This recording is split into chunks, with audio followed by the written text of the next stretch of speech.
என்னாச்சுமா ராதா? ஏதோ யோசிச்சுட்டே இருக்க? அண்ணா, எனக்கு நிறைய புரிய மாட்டேங்குது. அதான் என்ன பண்றதுன்னு தெரியல. சரி, நீ கவலைப்படாதம்மா. கிருஷ் தம்பி இன்னைக்கு வருவாருன்னு நினைக்கிறேன். அவர்கிட்ட கேளு, எல்லாம் உனக்கு தெளிவா சொல்லி கொடுப்பாரு. அண்ணா, அவரு வரலன்னு என்ன பண்றது? சரி, பரவாயில்ல. மேடம் வருவாங்கல்ல, அவங்க கிட்டயே நான் கேட்டு தெரிஞ்சுக்கிறேன். இல்லம்மா, வேண்டாம். நீ அவசரப்படாத. நீ மேடம் கிட்ட எதுவும் சொல்ல வேண்டாம். பொறுமையா இரு. இல்லண்ணா, அது நல்லா இருக்காது. எனக்கு ஏதாவது சந்தேகம்னா மேடம் தான் கேட்க சொல்லிருக்காங்க. நான் அவங்க கிட்டயே கேட்டு தெரிஞ்சுக்கிறேன்னா. ராதா, என்ன கணக்கு பாக்குற நீ? தேங்காய் மூட்டை 4 சாக்கு ஏத்தியாச்சு. ஆனா நீ கணக்குல 2 சாக்குன்னு எழுதி வச்சிருக்க. என்ன இப்படி கணக்கு எழுதிட்டு இருக்க? உன்னை எல்லாம் கிறிஸ்தம்பி கூட்டிட்டு வந்து உட்கார வச்சா நல்லா கணக்கு பாக்குற. எப்படியோ எங்க தலையில 2 கணக்கு முளவ அரைச்சிருவ போலியே நீ. இல்ல மேடம், அந்த கணக்கு நான் எழுதல. அது எப்படி? கணக்கு எழுதிட்டு இருந்தது நானு. அப்ப நான் தப்பா எழுதிட்டு நீ சொல்ல வரியா? இல்ல மேடம், நான் அப்படி சொல்லல. கணக்கு இப்ப வரைக்கும் நான் தொடவே இல்லை மேடம். கிறிஸ் சார் தான் எழுதிட்டு போனாரு. அதானே, அங்க தொட்டு இங்க தொட்டு கடைசியில முதலாளி மடியிலே கையை வைக்கிற பாத்தியா? உனக்கு வேலை ஓட்டு கொடுத்ததுக்கு அவன் மேலேயே பழைய போடுறியா நீ? சித்தி, ராதா சொல்றாங்க. அண்ணங்கிட்ட இதுக்கு ஒரு வார்த்தை கேட்டுக்கோமே. என்ன பேசுற நீ? கிறிஸ் தப்பு பண்றவனா? அவன் அவ்வளவு சீக்கிரம் கணக்குல எல்லாம் தப்பு பண்ணவே மாட்டான். இந்த பொண்ணுக்காக அவனை விட்டு கொடுத்து பேசுறியா நீ? இல்ல சித்தி, நான் அப்படி சொல்லல. ஒருவேளை கிறிஸ் தெரியாம தப்பு பண்ணியிருந்தா? தேவா, நீ முதல்ல வாய மூடு. என்ன பேசுற ஏது பேசுறன்னு தெரியாம பேசிட்டு இருக்க. என்ன கணக்கு விளக்கு எழுதுற நீ? நீ இப்படி எழுதிக்கிட்டு இருந்தா லாபெல்லாம் ஒரு வயசா வராது. நட்டத்துல போய் தான் முடிய மாட்டிருக்குது. சித்தி, என்னாச்சு? ஏன் ராதாவை திட்டிட்டு இருக்கீங்க? இங்க பாரு கிரிஷ், அவளுக்கு ஒழுங்கா கணக்கு விளக்கே வரல. அவளை இங்க விட்டா நம்மளுக்கு லாபம் எல்லாம் ஒண்ணும் வராதுப்பா. நட்டத்துல போய் தான் முடிய மாட்டிருக்கு. கிரிஷ், நான் இந்த கணக்கை எழுதவே இல்லை. நீங்க கடைசியா சொல்லி கொடுத்ததை நான் அப்படியே தான் வச்சிருக்கேன். வேணா நீங்களே நோட்டை செக் பண்ணி பாருங்க. சரிதான். கடைசியில என் பையன் மேலேயே நீ பழிய போடுறியா? அதுவும் அவனே வாங்கி செக் பண்ணி பார்த்து நான் தான் தப்பு பண்ணு ஒத்துக்கணுமா? என்ன கிரிஷ், அவ அவ்வளவு பேசிட்டே இருக்கா, நீ பாட்டுக்கு அமைதியா இருக்க. ஆன்ட்டி, இது கூட உங்களுக்கு புரியலையா? அப்ப கிருஷ் மேலதான் தப்பு இருக்குன்னு அர்த்தம். கார்த்திக், நீ கம்முனிரு. உனக்கு இது விளையாடுற நேரமா? கிரிஷ், நீ சொல்லுப்பா. சித்தி, கடைசியா கணக்கு எழுதுறது நான் தான். பாத்தீங்களா? நான் அப்பவே சொன்னேன்ல, கிருஷ் மேல தப்பு இருக்கங்காட்டி தான் அவன் அமைதியா இருந்திருக்கான். இல்லாட்டி அவன் அமைதியா இருப்பானா? கிரிஷ், நீயா தப்பு பண்ண? ஆமா சித்தி, நான் தான் தப்பு பண்ணிட்டேன். நான் தான் ராதாவுக்கு கணக்கு சொல்லும் போது 2 நாள் கணக்கு நான் தான் எழுதினேன். அதுலதான் நான் தப்பா எழுதிட்டேன் போல. எனக்கு இப்ப நீங்க சொன்னதுக்கு அப்புறம் தான் அது தப்புனே தெரியுது. I'm sorry Radha. என்னால நீங்க இவ்வளவு திட்டு வாங்குவீங்க நான் எதிர்பார்க்கவே இல்லை. பரவாயில்ல கிரிஷ். ராதா மேடம், ராதா, என்னையும் மன்னிச்சிடுமா. அவசரப்பட்டு நானும் உன்னை கண்டபடி பேசிட்டேன். நான் பேசினத மனசுல எல்லாம் ஒண்ணும் வச்சுக்காதம்மா. என்ன மேடம் நீங்க நீங்க என்னை விட வயசுல மூத்தவங்க. நீங்க என்ன வேணா சொல்லலாம். நான் ஒன்னும் தப்பா எடுத்துக்க மாட்டேன் மேடம். சரி, நீ வேலைய பாருமா. ஏதாவது சந்தேகமா இருந்தா என்கிட்ட வந்து கேளு. நானே உனக்கு கிளியர் பண்றேன். Okay madam.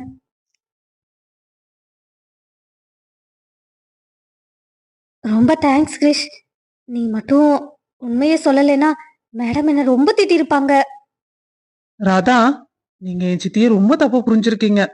அவங்க அப்படி ஒன்றும் ஹார்ஷா நடந்துக்கிற ஆள் கிடையாது. பாத்தீங்களா, அவங்க மேல தப்புனோடனே அவங்க உங்ககிட்ட உடனே மன்னிப்பு கேட்டாங்க. ஆமா கிரிஷ், இந்த மாதிரி பெரிய மனசு யாருக்கு வரும்? நீங்க சொன்னது சரிதான். உங்க சித்தி உங்களுக்கு சித்தி கிடையாது, உண்மையிலேயே அம்மா தான். நீங்க உண்மையிலேயே ரொம்ப லக்கி. உண்மையிலேயே உங்களுக்கு இன்னும் சித்திய பத்தி தெரியல. அதனாலதான் இப்படி பேசிட்டு இருக்கீங்க ராதா.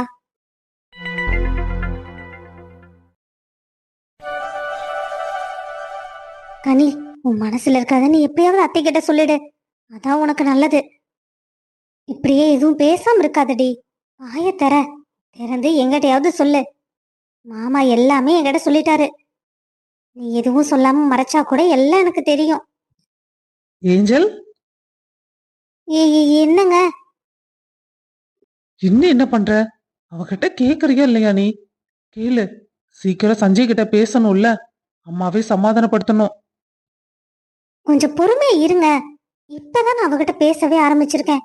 நீங்க வேற குறுக்க வந்து அது இதுன்னு கேட்டுக்கிட்டே இருந்தீங்கன்னா நான் எப்படி அவகிட்ட பேச முடியும்? அதுக்கு நீ எவ்வளவு நேரம் எடுத்துக்குவ? என்னாச்சு? இவங்க 2 பேரும் என்னமோ ரகசியம் பேசிட்டு இருக்காங்க. அப்பா எல்லாத்தையும் சொல்லிட்டாரா என்ன? அண்ணி சொல்றத பார்த்தா அப்பா எல்லாம் சொன்ன மாதிரிதான் தெரியுது. ஒண்ணு பண்ணுவோம். நம்ம அண்ணன் அண்ணிய வச்சு அம்மாட்ட பேச வச்சுடுவோம். அதுக்காக தான் அப்பா அண்ணன் கிட்ட சொல்லிருப்பாருன்னு நினைக்கிறேன் நானு. கனி, அப்பா எல்லாம் என்கிட்ட சொல்லிட்டாரு. இதையே நீ என்கிட்ட சொல்றதுக்கு இவ்ளோ பயப்படுற? சஞ்சய் ஒண்ணும் 3வது மனுஷன் கிடையாது. நம்ம அத்தை பையன் தானே. அவங்கிட்ட நம்மளுக்கு எல்லா உரிமையும் இருக்கு. இவ்வளவு நாளாவது பரவாயில்ல, வேலை இல்லாம சும்மா இருந்தாப்படி. ஆனா இப்பதான் நல்ல வேலைக்கு போறாப்படி, நல்லா சம்பாதிக்கிறாப்படி. இதுக்கு மேல சஞ்சய்க்கு என்ன தகுதி வேணும் நம்ம பிள்ளை கல்யாணம் பண்ணிக்கிறதுக்கு? என்ன கனி, எங்களை பார்த்துட்டே இருக்க, எதுவும் பேச மாட்டேங்கிற? இல்லனா இவ்வளவு வேக்கிரமா பேசுறீங்களே. அம்மா கிட்ட ஏன் இத பத்தி இன்னும் பேசலைன்னா யோசிச்சுட்டு இருந்தேன். நீ ஊன்னு மட்டும் சொல்லு கனி. அத்தைகிட்ட இன்னைக்கே பேசிடலாம். ம். ஊனா என்ன அர்த்தம்? அண்ணி தானே சொன்னாங்க ஊன்னு மட்டும் சொல்லு, நான் பேசிக்கிறேன்னு. அதான் ஊன்னு சொன்னேன். என்ன எல்லாம் ரகசியம் பேசிட்டு இருக்கீங்க என்ன விட்டுட்டு? அத்தை, அதெல்லாம் ஒண்ணு இல்ல. அது என்னடா சொல்ல வர உன் பொண்டாட்டி? அவ தெளிவா சொன்னாலே எனக்கு ஒன்றும் புரியாது. அது இதுன்னு இழுத்துட்டு இருக்கா. என்னதான் சொல்றா? ஏங்க, நானே சொல்றேன். எப்படியோ அடிய நானே வாங்கிக்கிறேன்னு ஏத்துக்கிறா. நல்லதா போச்சு. இன்னைக்கு எப்படியோ நம்ம மண்ண தப்பிச்சுது. அத்தை, கனிக்கு கல்யாண வயசு வந்துடுச்சு. நம்ம அவளுக்கு ஒரு கல்யாணத்தை பார்த்து பண்ணி வச்சாதானே ஆகும். என்னத்த எதுவும் சொல்ல மாட்டேங்கிறீங்க? நான் ஏதாவது தப்பா சொல்லிட்டேனா? ஐயோ, நீ ஒன்னும் தப்பா சொல்லல. என் மனசுல இருந்தது அப்படியே சொல்லிட்டேன். நான் இப்பவே போய் சீக்கிரம் மாப்பிள்ளை பாக்குறதுக்கு ஏற்பாடு பண்றேன். ஏங்க, நான் சொல்ல வேண்டியதை சொல்லிட்டேன். இதுக்கப்புறம் நீங்களே எல்லாம் பேசிடுங்க அத்தைட்ட. அடியே, பேசாம நானே அம்மாட்ட எப்படியாவது சொல்லிருப்பேன். தேவையில்லாம முட்டு கொடுக்கறன்னு சொல்லி என்னை கொண்டாந்து இப்படி வம்பல மாட்டி விட்ட. அந்த பையன் பேச்சு எடுத்தாலே அம்மா செம்ம காண்டாயிடுவாங்க. என்ன உன்ன? அம்மா, என்னடா? ஏமா, நம்ம சொந்தத்திலேயே பையனை வச்சுக்கிட்டு நாம எதுக்கு அங்கேயும் இங்கேயும் போய் தேடுவானே? கம்முன்னு நம்ம சொந்தத்திலேயே ஒரு பையனை பார்த்தா கிடக்குது. அதுவும் சரிதான். நீ சொல்ற மாதிரி சொந்தத்திலேயே நல்ல பையனா பார்த்து நம்ம பொண்ணு கேட்போம். சரிம்மா. என்னென்ன பண்ணி வச்சிருக்க? சொந்தத்துல பையன் இருக்குன்னு சொல்லி வச்சிருக்க. சஞ்சய் பத்தி டைரக்டா பேச வேண்டியதானே அம்மாட்ட. நீ ஒரு ஆளுன்னு அப்பா வந்து உங்ககிட்ட சொல்லிருக்காரு பாரு. உன்ன நீ முதல்ல கோவப்படாத. கோவத்துல எல்லாம் ஒன்னும் சாதிக்க முடியாது. கொஞ்சம் பொறுமையா இரு. அது மட்டும் இல்ல, அத்தை சஞ்சய் மேல கோவமா இருக்காங்க. சஞ்சய் குடும்பத்தை பார்த்தாலே அத்தைக்கு ஒத்துக்காது. இப்ப போய் சஞ்சய் உன்னை கல்யாணம் பண்ணி வைக்கலான்னு சொன்னா பயங்கர சண்டை தான் வரும். அதெல்லாம் தேவையில்லாத பிரச்சனை. ஆமா கனிமா, இப்பதானே ஆரம்பிச்சிருக்கோம். போக போக அம்மாக்கு புரிய வைக்கலாம். அது மட்டும் இல்ல, அவசரப்பட்டு அம்மா ஆரம்பத்திலே வேண்டான்னு சொல்லிடுவாங்க. ஆமாண்ணா, நீ சொல்றதும் சரிதான். சாரிண்ணா, நான் அவசரப்பட்டுட்டேன்.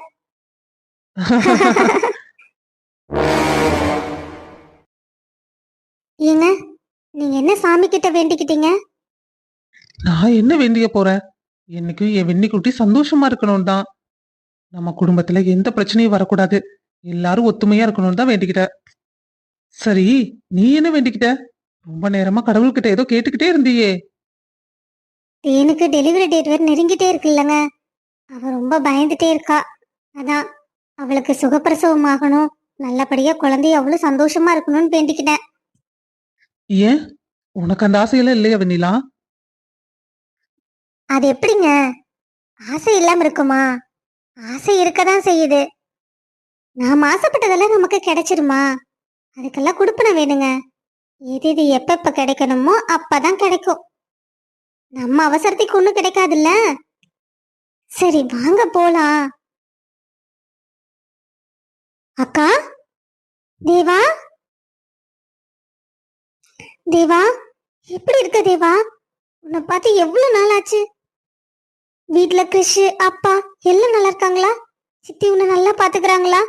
இப்பெல்லாம் உன்னை ஒன்னும் சொல்றது இல்லையில தேவா? அதெல்லாம் சந்தோஷமா இருக்கேன்க்கா. சித்தி என்ன ஒன்னும் சொல்றது இல்ல. கிருஷ்ணனா இருக்கும்போது என்ன ஏதாவது சித்தி எல்லாம் சொல்ல முடியுமா என்ன? நீதான் எங்களெல்லாம் விட்டுட்டு மாமா பின்னாடி ஓடி வந்துட்ட. எப்படியோ சித்திட்ட இருந்து நீ தப்பிச்சிட்டல. சரியா சொன்ன தேவா. உங்க அக்கா பயங்கர கெட்டிக்காரிதான். என்ன பார்த்தா உங்க ரெண்டு பேர்த்துக்கும் கிண்டலா இருக்குல்ல? ஏண்டி, நான் உன்னை பார்த்தா ஆசைய கேட்டா நீ என்ன கிண்டல் பண்ணிட்டு இருக்கியா? ஆமா, எப்ப பாரு என் அழுமூஞ்சி அக்காவை கிண்டல் பண்ணாதான் எனக்கு தூக்கமே வரும் போல. சரி, அப்ப ஏன் என்ன பார்க்க வரல நீ? என்னக்கா, உனக்கு தான் வீட்டு சூழ்நிலையில தெரியும்ல. நான் எப்படி உன்னை பார்க்க வர முடியும்? அப்படி நான் வந்தாலும் சித்தி என்னை விடுவாங்களா? சரி, இப்ப மட்டும் எப்படி நீ கோவிலுக்கு வந்த? அதெல்லாம் மாமாவோட ஏற்பாடுதான். நீ எங்களை நினைச்சு ரொம்ப கவலைப்பட்டுட்டே இருக்கேன்னு சொல்லிட்டு இருந்தாங்க. அதான். சந்தோஷ், எனக்காக நீங்க இவ்ளோ பண்ணிருக்கீங்களா? ஏய், உனக்காக பண்ணாம நான் யாருக்காக பண்ண போறேன்? நீ எதுக்கு இவ்ளோ ஃபீல் பண்ணிட்டு இருக்க? நீங்க ஏன் இதை பத்தி என்கிட்ட சொல்லவே இல்ல? சொல்லிருந்தீங்கன்னா நான் ரொம்ப சந்தோஷப்பட்டிருப்பேன்ல. ஏன், இப்ப நீ சந்தோஷமா இல்லையா? உனக்கு சர்ப்ரைஸா இருந்ததுல்ல, அதான் எனக்கு வேணும். அக்கா, நீ உண்மையிலேயே ரொம்ப கொடுத்து வச்சவ. ஆமா, உண்மையிலேயே நான் கொடுத்து வச்சவதான்.